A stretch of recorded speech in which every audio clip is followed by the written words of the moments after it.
Hola, soy Ludivina. Hoy les quiero hablar acerca de algunos temas que podemos encontrar en el libro titulado El campo de batalla de la mente, de Joyce Meyer.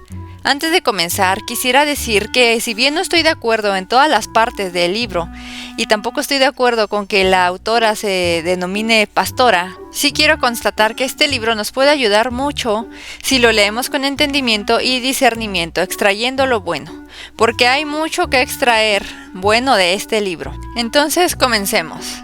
La autora comienza citando el texto que está en 2 de Corintios 10, versículos 4 al 5, que dice: porque las armas de nuestra contienda no son carnales, hablando de armas de carne y sangre, sino poderosas en Dios para la destrucción de fortalezas, por cuanto vamos destruyendo especulaciones y todo razonamiento altivo que se levanta contra el verdadero conocimiento de Dios, y poniendo todo pensamiento en cautiverio a la obediencia de Cristo.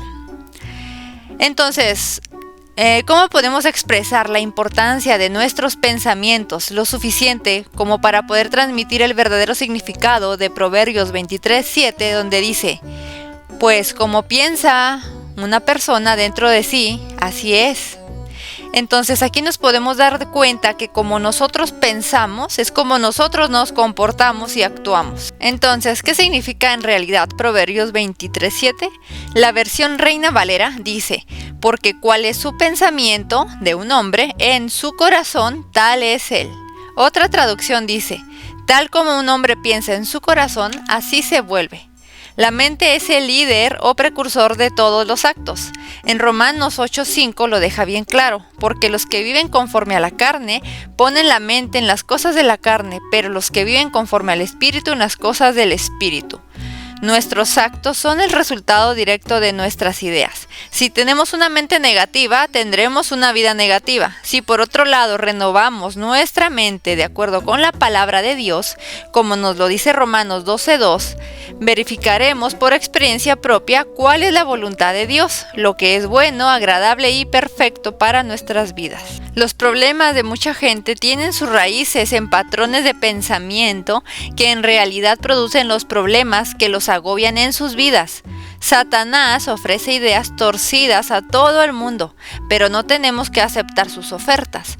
Aprende cuáles ideas son aceptables para el Espíritu Santo y cuáles no lo son. En 2 de Corintios, capítulo 10, versículos 4 al 5, queda muy claro que tenemos que conocer la palabra de Dios lo suficientemente bien como para ser capaces de comparar lo que tenemos en la mente con lo que Dios tiene en su mente. Cualquier pensamiento que intente exaltarse por encima de la palabra de Dios, hemos de aplastarlo y traerlo cautivo a Jesucristo. Entonces, la mente es el campo de batalla. Es de vital necesidad que nuestros pensamientos concuerden con los de Dios. Es un proceso que tomará tiempo y estudio.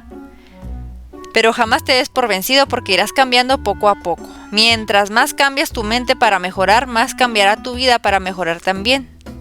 Cuando empieces a ver el buen plan de Dios que tiene para ti, en tu mente empezarás a andar con Él.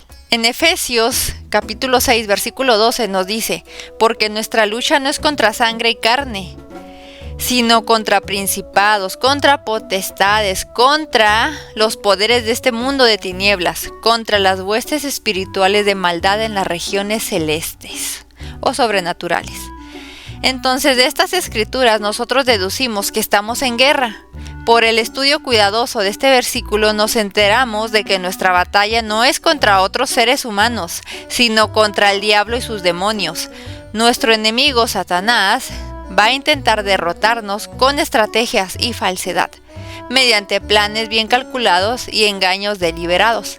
El diablo es un embustero. Jesús lo llamó mentiroso y el padre de la mentira, como dice en Juan 8, versículo 44.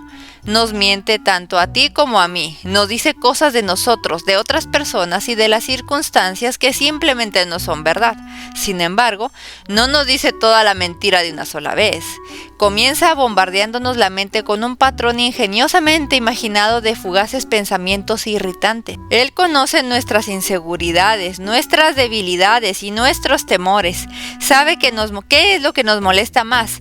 Está dispuesto a invertir todo el tiempo que haga falta para derrotarnos. Uno de sus puntos fuertes es la paciencia. Mediante su cuidadosa estrategia y su astuto engaño, Satanás intenta levantar fortalezas en nuestra mente. Una fortaleza es un área en la cual nos mantiene en atadura o en una prisión. En el pasaje de 2 de Corintios 10, del 4 al 5, el apóstol Pablo nos dice que tenemos las armas que necesitamos para vencer las fortalezas de Satanás. Ahora, en el Evangelio de Juan, capítulo 8, versículos 31 a 32, nos dice: si vosotros permanecéis en mi palabra, verdaderamente sois mis discípulos y conoceréis la verdad y la verdad os hará libres. Aquí Jesús nos dice cómo hemos de lograr la victoria sobre las mentiras de Satanás. Tenemos que adquirir el conocimiento de la verdad de Dios en nosotros, renovar nuestras mentes con su palabra y después emplear las armas de 2 de Corintios 10 del 4 al 5. Estas armas son la palabra recibida por medio de predicaciones, enseñanzas, libros, seminarios y estudios bíblicos.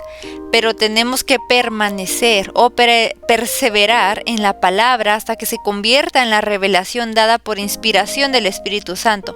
Perseverar es importante. En Marcos 4:24 Jesús dice: la medida de reflexión y estudio con que medís la verdad que escuchas, seréis medidos en virtud y conocimiento. Repito, tenemos que continuar usando el arma de la palabra.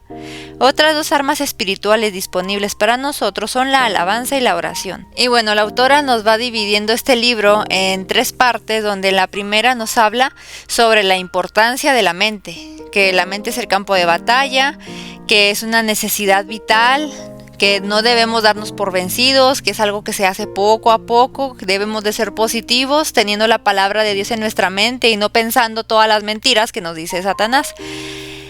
Y también debemos de pensar qué es lo que estamos pensando, es decir, analizar nuestros pensamientos. La segunda parte nos habla sobre las condiciones de la mente. ¿Cuándo está normal mi mente? ¿Cómo es una mente errabunda y dubitativa? ¿Una mente confundida? ¿Una mente dubitativa e incrédula, ansiosa y preocupada? ¿Una mente enjuiciadora, crítica y suspicaz? ¿Una mente pasiva? ¿La mente de Cristo? Y la última parte nos dice varios tipos de mentalidades que podemos llegar a adoptar y que nos hacen perdedores, en el sentido de que siempre estamos pensando de forma negativa, siempre estamos tratando de justificar nuestros pensamientos y nuestras acciones. Por ejemplo, mi futuro está determinado por mi pasado y mi presente. Es un pensamiento muy común que te deja a la deriva porque estás creyendo una mentira. Entonces toda esta sección habla de mentiras que nos llegamos a creer y repetirnos y nos deja paralizados. Otro es que alguien lo haga por mí, no quiero asumir la responsabilidad. Otra cosa es también pensar que no podemos hacer las cosas difíciles, que solamente queremos hacer las cosas cuando son fáciles. Otra cosa que hacemos mucho es cuando nuestra conducta es incorrecta, pero no queremos asumir la responsabilidad, queremos culpar a otra persona.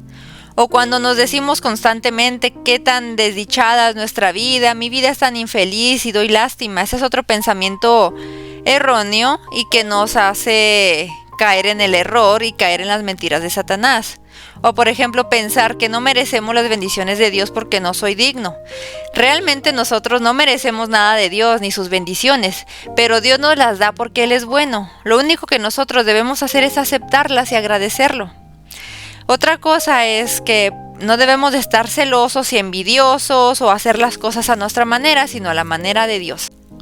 Entonces los invito a leer este libro porque tiene verdaderamente muchas buenas herramientas, muchos versículos que podemos analizar desde otra perspectiva y podemos incluso memorizarlos y adaptarlos a nuestra forma de pensar, que en conclusión pues todo el libro nos habla de que debemos de llenar nuestra mente con la mente de Dios y eso está en la Biblia, no llenar nuestra mente con nuestras propias ideas, nuestros pensamientos, nuestras malas experiencias, porque el hecho de estar en este mundo nos hace adoptar muchos pensamientos equivocados que tiene la gente que no cree en Dios y solamente los aceptamos porque es más fácil pensar de forma negativa que luchar contra esa forma negativa de pensar y creer lo bueno, creer lo positivo, lo correcto, lo que está en la palabra de Dios y luchar para seguir avanzando en nuestra vida, en este proceso de santificación que no se va a terminar hasta que no venga el Señor por nosotros, o que nos llame a su presencia. Entonces este libro es muy útil